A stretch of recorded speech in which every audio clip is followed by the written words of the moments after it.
സംസ്ഥാനത്തെ കാട്ടാന ശല്യം ഏറ്റവും രൂക്ഷമായ പ്രദേശങ്ങളിലൊന്നാണ് ചിന്നക്കനാൽ ഗ്രാമപഞ്ചായത്ത്.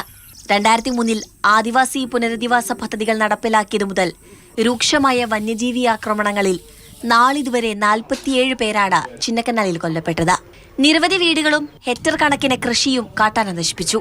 ദിനംപ്രതി മനുഷ്യ വന്യമൃഗ സംഘർഷം വർദ്ധിച്ചു വരുന്ന സാഹചര്യത്തിലാണ് വന്യമൃഗശല്യം ലഘൂകരിക്കുക എന്ന ലക്ഷ്യത്തോടെ വനം വകുപ്പ് വിവിധ പദ്ധതികൾ നടപ്പിലാക്കുന്നത്.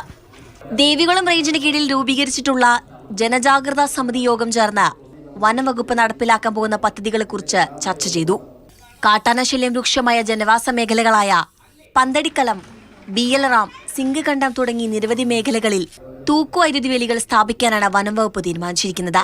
13 കിലോമീറ്റർ 15 കിലോമീറ്റർ ഫെൻസിംഗ് കൊണ്ട് ഈ ഒരു പഞ്ചായത്തിലെ ശാശ്വത പരിഹാരമാകത്തില്ല. എന്നാലും കുറച്ച് അതിൽ ഉൾപ്പെടുന്ന കുറച്ച് ജനങ്ങൾക്ക് മാത്രം ഒരു ആശ്വാസം കിട്ടും എന്ന് മാത്രമേ പറയാൻ പറ്റുള്ളൂ. മറ്റ് ഏരിയകളും ആനശല്യം കൂടാൻ സാധ്യതയുണ്ട്. അങ്ങനെയുള്ള മേഖലയും കൂടെ ശ്രദ്ധയെടുത്ത് ഇതിനൊന്ന് ചെയ്തു തരുവാണെങ്കിൽ ഉപകാരപ്രദമായിരിക്കും ജനങ്ങൾക്ക്. ഫെൻസിംഗ് സ്ഥാപിക്കുന്നതിലൂടെ ശാശ്വത പരിഹാരം കാണുവാൻ സാധിക്കില്ലെന്നും വനമേഖലയിൽ ആവശ്യത്തിന് ഭക്ഷണം ഒരുക്കിയാൽ മാത്രമേ കാട്ടാന ജനവാസ മേഖലയിൽ ഇറങ്ങുന്നത് തടയാൻ സാധിക്കുകയുള്ളൂ എന്നും പ്രദേശവാസികൾ അഭിപ്രായപ്പെട്ടു. ആനയ്ക്ക് ഭക്ഷണമില്ല. ആനയ്ക്ക് ഭക്ഷണമില്ലാത്തത് കൊണ്ട് ഇത് നിലവിൽ അവിടെ കമ്പില്ലേലും അകലെ പോയി അത് കമ്പ് കൊണ്ടുവന്ന് വേലി പിടിക്കും. അപ്പോൾ ആനയ്ക്ക് ഭക്ഷണം കൂടെ ഉണ്ടാക്കാനുള്ളൊരു സംവിധാനം ഗവൺമെൻറ് ആലോചിക്കണം. അതുങ്ങൾക്ക് ഭക്ഷണം ഉണ്ടെങ്കിൽ ഒരു പരിധിവരെ അത് ഒതുങ്ങി മാറും. പക്ഷെ ഇത് തൽക്കാലം ഒരു ആശ്വാസം ആകുമെന്നുള്ളതാണ് നമ്മൾക്ക് അതിനെ സംബന്ധിച്ച് പറയാനുള്ളത്.